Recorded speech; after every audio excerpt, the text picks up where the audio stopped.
In a quiet valley, far away from the noise of the modern world, there lived a young man named Ethan. He was 25 years old, healthy, intelligent, and kind. Yet his heart was never at rest.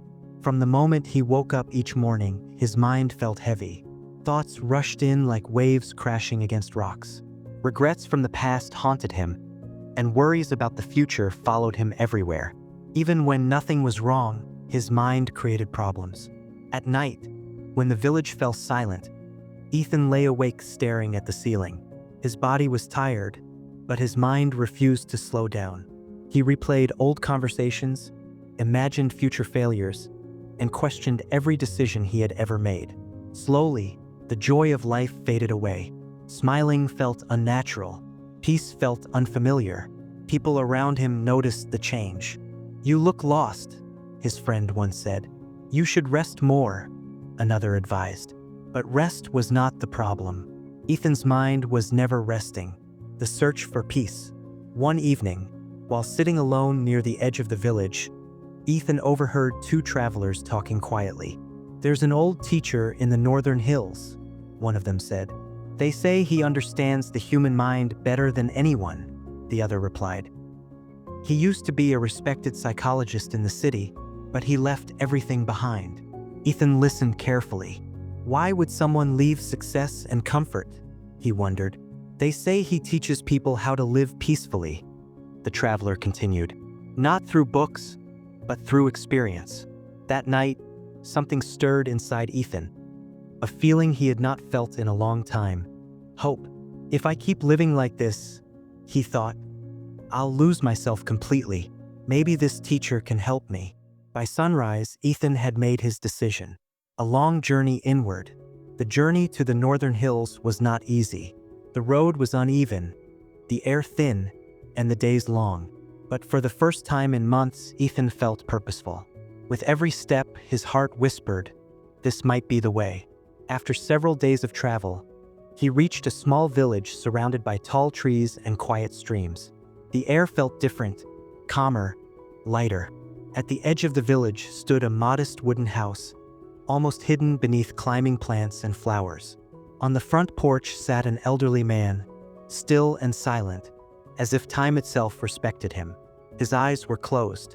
His breathing was slow. His presence alone brought a strange sense of calm. Ethan hesitated for a moment, then stepped forward, meeting the teacher. "Sir," Ethan said gently, not wanting to disturb the peace, "my mind is never quiet. I am tired of thinking all the time. I want to find peace." The old man slowly opened his eyes. They were clear, kind, and deeply aware. "So," the teacher said softly, "you wish to empty your mind?" "Yes," Ethan replied. "I don't want to live trapped inside my thoughts anymore." The old man studied him for a moment, then stood up. "Come with me," he said. "I will not give you advice. I will give you a task. The simple task." The teacher led Ethan to a small open space near the village path. He picked up a clear glass and filled it completely with water, right to the edge. He handed the glass to Ethan.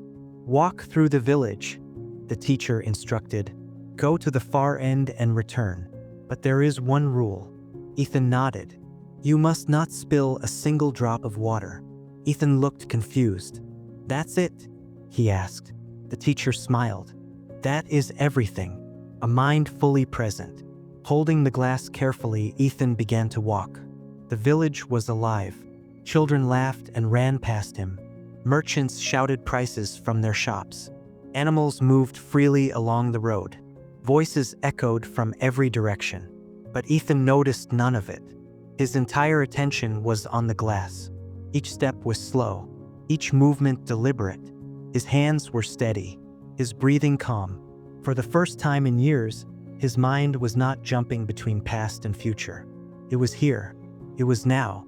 By the time he reached the end of the village, something remarkable had happened. The storm inside his mind had stopped.